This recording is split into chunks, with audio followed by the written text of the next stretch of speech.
Kape.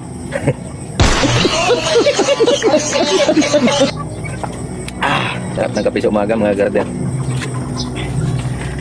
So magdidilig tayo, pero bago tayo magdilig ngayon ng ating nursery or ng ating seedlings, may lakad kasi tayo.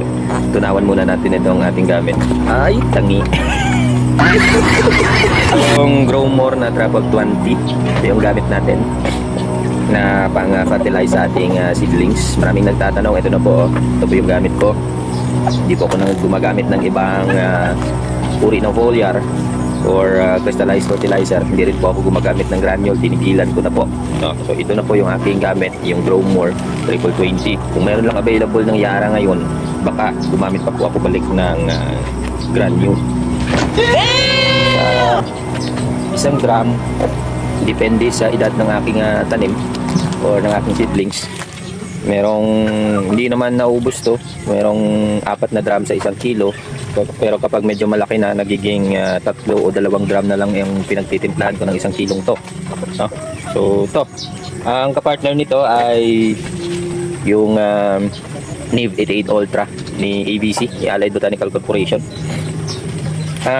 Ito kasi, kung yung si Growmore ay source of nutrient, ay meron siyang complete NPK plus micronutrients. Ito naman si Root Exudates or si NIV Ultra ay isang Root Exudates. Sinabi mo kasing Root Exudates, para siyang soft coating. Kung ito yung pinakadulo ng ugat, ito siya. Yung root exudates, para siyang soft coating na nagko-coat dito sa dulo ng ugat, tapos nag-a-attract siya ng mga nutrient para mas mabilis siyang i-absorb ng halaman. Magkaiba yung function nila ni humic acid. Si humic acid kasi nag-serve siya as storage or parang magnet.